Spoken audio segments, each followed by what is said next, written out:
मेरी जिंदगी की सबसे बड़ी ख्वाहिश, बात बात होंठों में दबाए वो सोच में पड़ गई। फिर एक लंबा सांस लेते हुए कदरे बेबसी से मुस्कुराई। बहुत मुश्किल है इस सवाल का जवाब देना।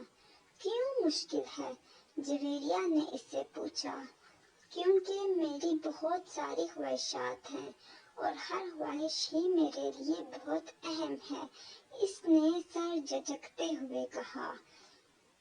वो दोनों ऑडिटोरियम के अगले हिस्से में दीवार के साथ जमीन पर टेक लगाए बैठी थी। एफएससी क्लासेस में आज इनका 8वां दिन था और इस वक्त वो दोनों अपने फ्री पीरियड में ऑडिटोरियम के अगले हिस्से में आकर बैठ गई थी। नमकीन मूंगफली के दानों को एक एक करके खाते हुए जवेरिया ने इससे पूछा, तुम्हारी जिंदगी की सबसे बड़ी ख्वाहिश क्या है इमामा?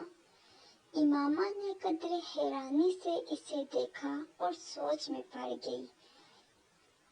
पहले तुम बताओ, तुम्हारी जिंदगी की सबसे बड़ी ख्वाहिश क्या है? इमामा ने जवाब देने के बजाय उल्टा सवाल कर दिया।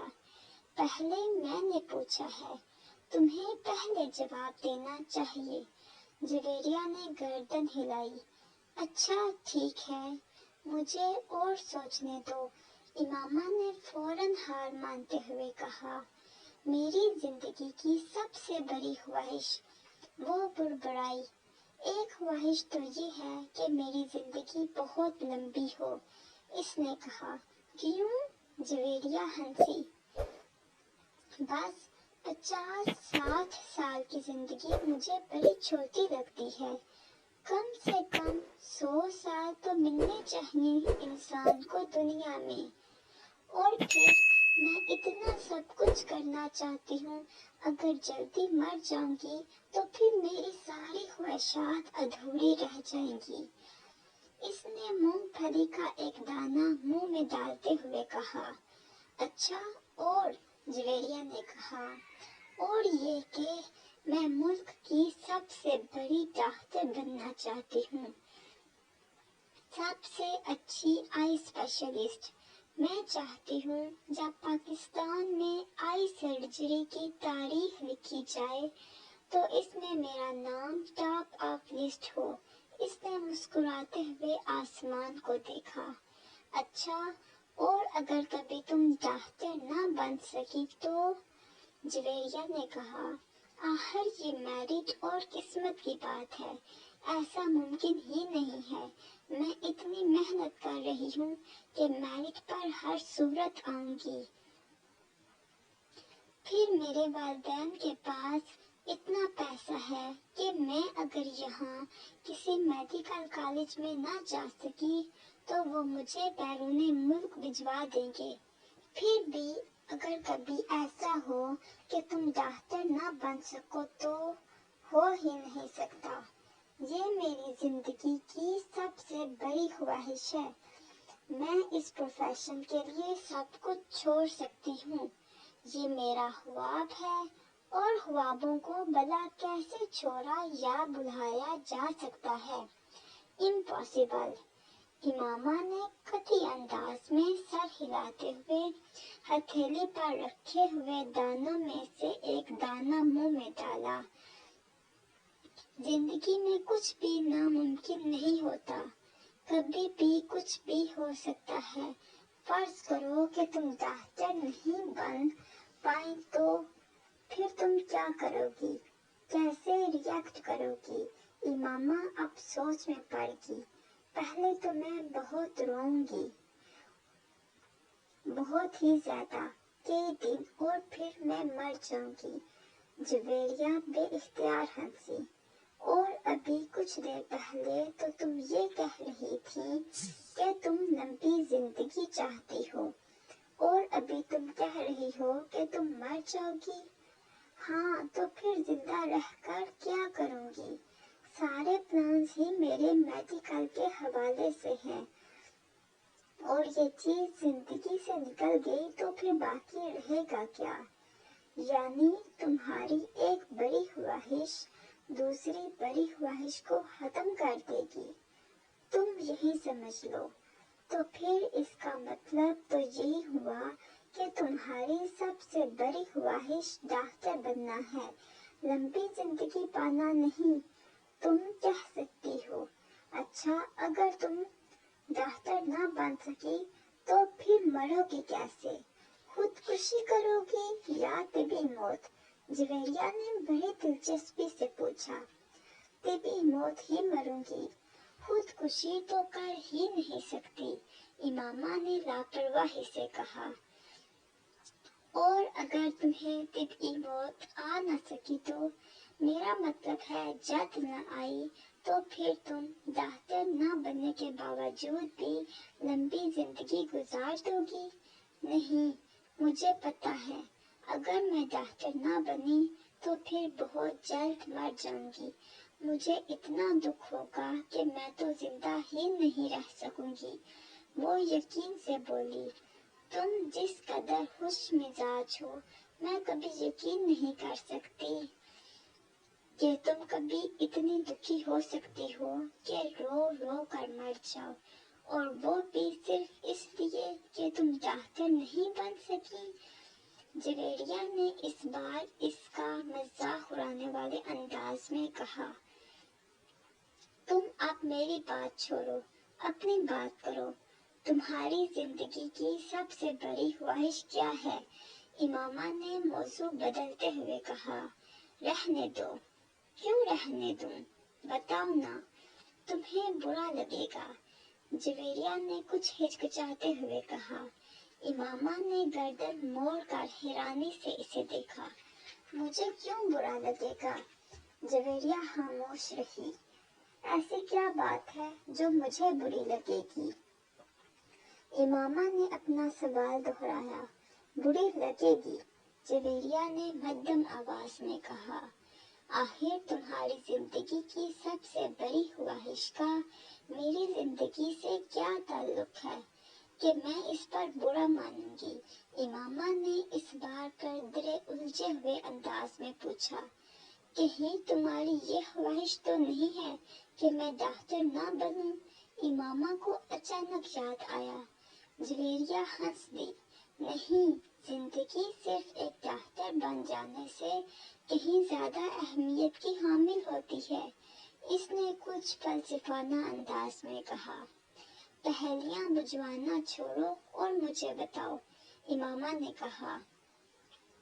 मैं वादा करती हूँ मैं बुरा नहीं मानूंगी, इमामा ने अपना हाथ इसकी तरफ बढ़ाते हुए कहा। वादा करने के बावजूद मेरी बात सुनने पर तुम बुरी तरह नाराज होगी। बेहतर है हम कुछ और बात करें, जवेरिया ने कहा। अच्छा, मैं अंदाजा लगाती हूँ तुम्हारी इस ख्वाहिश का ताल्लुक मेरे लिए किसी बहुत अहम चीज से है, राइट? इमामा ने कुछ सोचते हुए कहा। जवेरिया ने सर हिलाया। अब सवाल ये पैदा होता है कि मेरे लिए कौन सी चीज इतनी अहम हो सकती है कि मैं वो बात करते करते रुक गई।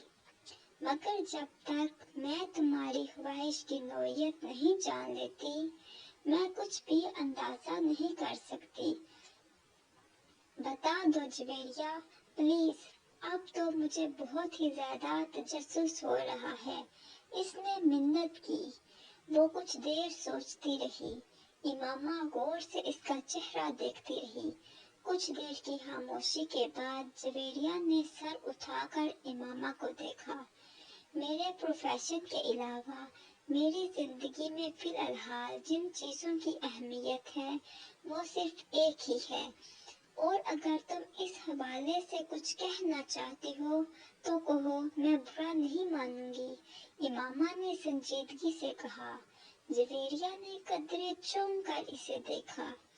वो अपने हाथ में मौजूद एक अंगूठी को देख रही थी।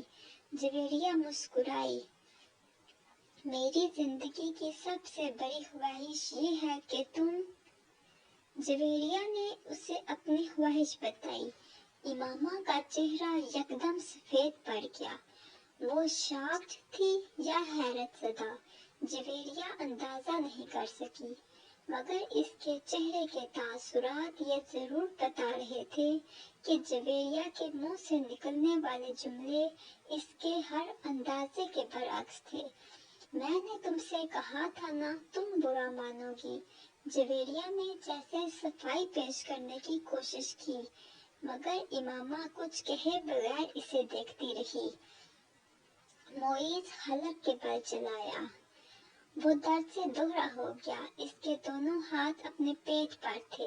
اس کے سامنے کھڑے 12 سالہ لڑکے نے اپنی پھٹی ہوئی ٹی شرٹ کی آستین سے اپنی ناک سے بہتا ہوا خون صاف کیا اور ہاتھ میں پکڑے ہوئے ٹینس ریکٹ کو ایک بار پھر پوری قوت سے معیز کی ٹانگ پر دے مارا۔